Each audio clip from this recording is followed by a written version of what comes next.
fast-breaking developments in the coronavirus emergency in the U.S. and around the world. The number of cases soaring just today, more than 24,000 now nationwide.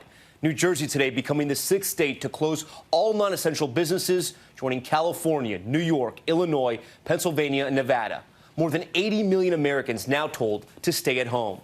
New York State with more than 11,000 cases, and now New York City with new rules on who will be tested. Plus, Governor Andrew Cuomo's alarming prediction. He says 40 to 80% of people will ultimately become infected. Across the country, some hospitals bracing for the worst, beds filling up with patients, critical supplies in some cases running dangerously low, and healthcare workers afraid they will have no way to protect themselves. Vice President Pence saying he and his wife will both be tested after one of his staffers became infected with the virus. And as we come on the air, the FDA late today revealing a new rapid test will be available at the end of the month, giving results in hours instead of days. ABC's Diane Macedo leads us off. Tonight, the so-called epicenter of the coronavirus crisis in the U.S. is making drastic changes to COVID-19 testing. We have to keep focused on where the need is greatest, and that's how the testing programs will go. The New York City Health Department is now limiting testing to hospitalized patients only in hopes of not only preserving tests for the most ill, but also preserving the protective equipment required for each test, equipment that protects healthcare workers and is in short supply. But Dr. Anthony Fauci, the nation's top infectious disease specialist, says not every American needs to get tested. When you go in and get tested, you are consuming personal protective equipment, masks and gowns.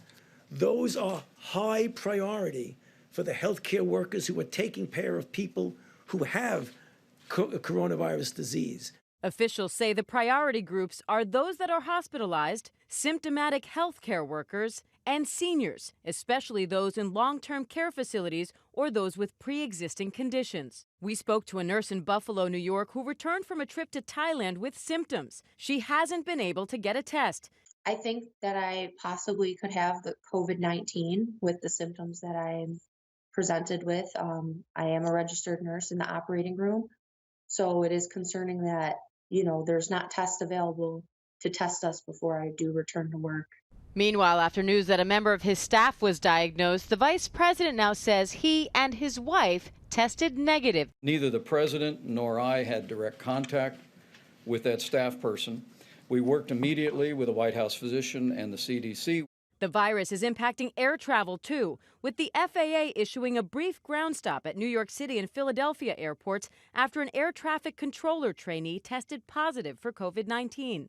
All stops are now lifted, but Americans are urged not to travel unless absolutely necessary. Every American has a role to play in defending our nation from this invisible, horrible enemy. We say stay at home and save lives. New Jersey is just the latest state to order residents to do their part. In total, more than 84 million Americans are now under state directives to stay home. Any place people congregate is a place where coronavirus can be spread. Here in New York, the president has also declared the state a major disaster area.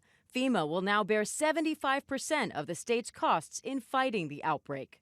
I'm considering other areas where we may or may not be doing that, and working very closely with Gavin Newsom, governor of California, and others. With over 11,000 diagnosed with coronavirus, New York has nearly half the confirmed cases in the entire country. But the governor says New York is also conducting more tests than any other state. More than half of those cases are ages 18 to 49, showing the young are not immune.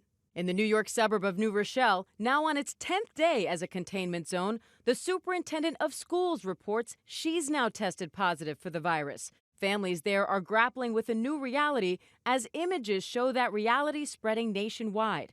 In L.A., the iconic Grauman's Chinese Theater is no longer filled with tourists. Chicago's Millennium Park cleared out.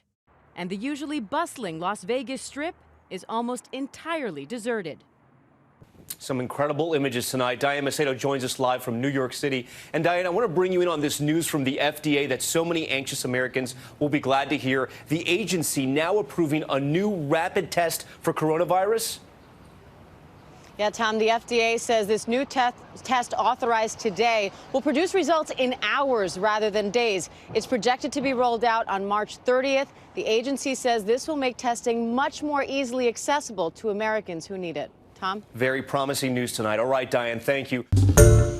Hi, everyone. George Stephanopoulos here. Thanks for checking out the ABC News YouTube channel. If you'd like to get more videos, show highlights, and watch live event coverage, click on the right over here to subscribe to our channel. And don't forget to download the ABC News app for breaking news alerts. Thanks for watching.